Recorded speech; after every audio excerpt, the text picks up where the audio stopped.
السلام علیکم، میں مہر فراز انور، آپ دیکھ رہے ہیں میرا یوٹیوب چینل ڈیپ سائڈ۔ ناظرین و سامعین، 2024 کے 8 فروری کے جنرل الیکشن کے بعد سے پاکستان میں روز ہی ہمیں دیکھنے کو کچھ نیا ملتا ہے۔ کبھی پی ٹی آئی کسی نہ کسی ہیلے بہانے سے پاکستان کے اینٹی جو ہے فارمز ان پہ کوششیں کاوشیں کر رہی ہے۔ آج بھی امریکہ میں انہوں نے آئی ایم ایف اور ورلڈ بینک کے سامنے احتجاج کیا ہے، جس کو میرے خیال میں شہباز گل صاحب لیڈ فرما رہے تھے، اور انہوں نے آج بھی آئی ایم ایف کے سامنے یہ کہا ہے کہ پاکستان کو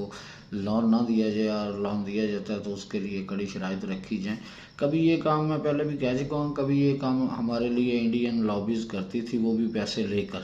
آج کل تو انڈین لابیز خاموش ہیں، اور پاکستان تحریک انصاف مختلف ہیلے بہانوں سے اور مختلف فارمز پہ جا کر پاکستان ریاست مخالف اور احتجاج کر رہی ہے۔ پہلے انہوں نے خان صاحب نے آئی ایم ایف کو خط لکھا تھا، اس کے جواب میں آئی ایم ایف نے ان کو انکار کر دیا تھا اور کہا تھا کہ ہم تو جسٹ لون دینے والے ہیں، اور ہمارے پاس ایسا کوئی فارم موجود نہیں ہے جس میں ہم تحقیقات کر سکیں، اور نئی حکومت کے ساتھ ہم چلتے رہیں گے۔ اس کے بعد جی ایس پی اسٹیٹس کے متعلق ای میلز کی گئی، اور ان میلز میں بھی پاکستان کا جی ایس پی اسٹیٹس ختم کرنے کا کہا گیا۔ آج پھر دیکھنے میں آیا ہے کہ امریکہ میں کافی سارے لوگ جو اس میں اوورسیز پاکستانی ہیں، سارے پاکستانی ہیں، تو میرے خیال میں یہ پڑھے لکھے لوگ ہیں، اور ان کو چاہیے کہ سوچ سمجھ کر چلیں، کیونکہ ان کے آباء و اجداد یا فیملیز تو ابھی بھی ان کی پاکستان میں ہی ہیں، اور یہ پاکستان میں ہی رہیں گے۔ تو ایسا نہ کریں کہ کسی سیاسی جماعت کے پیچھے لگ کے پاکستانی عوام پر پاکستانی عوام کا ایسا نقصان کر دیں جس سے ہم ساری عمر پچھتاتے رہیں، جیسے ہم پیچھے بنگلہ دیش کو کھو کر پچھتا رہے ہیں۔ تو ابھی بھی ہم کافی مشکلات میں ہیں۔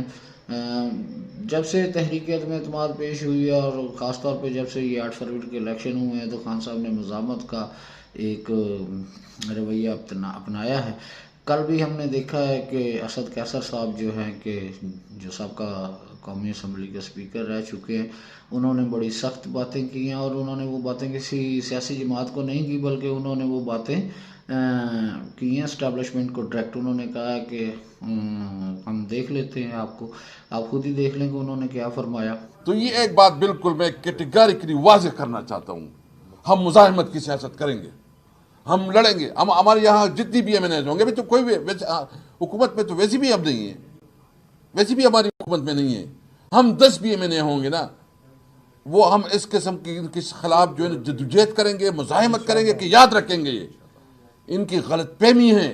ان کا باپ کا ملک نہیں ہے، کہ جس طرح ان کا سوچ ہے کہ بھئی یہ جو ہے بندر بانٹ کر رہے ہیں، اس ملک کو کسی قانون اور آئین کے مطابق چلنا ہے۔ جناب شیر افضل مروہ صاحب نے جو خانزادہ صاحب کے پروگرام میں انہوں نے پی ٹی آئی کی رہی کسر نکال دی، اور انہوں نے بلیم کیا کہ ہمارا یہ فیصلہ غلط تھا کہ ہم نے جو سنی اتحاد کونسل کے ساتھ الحاق کیا اور اس میں ضم ہوئے، تو اس سے ہمیں مخصوص نشستیں بھی نہیں ملی، اور ہم نے یہ فیصلہ ہمارا سراسر غلط تھا۔ تو پی ٹی آئی کے اندر بھی ایک انتشار کی سی کیفیت ہے، پی ٹی آئی کے اندر بھی۔ تو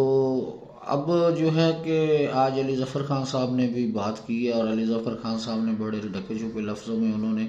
کھل کے بات تو نہیں کی، لیکن انہوں نے فرمایا ہے کہ یہ ہمارا فیصلہ غلط تھا،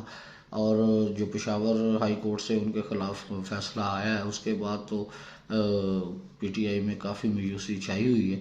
اور آنے والے دنوں میں وہ کیا حکمت عملی اپناتے ہیں یہ تو دیکھنے والی بات ہے۔ لیکن ویسے ہی پی ٹی آئی والے بیانیہ بنانے میں جیسے ماہر ہیں، ویسے ہی یہ آئی ایم ایف والے خط کو بھی وہ سوشل میڈیا پہ ڈیفینڈ کر رہے ہیں،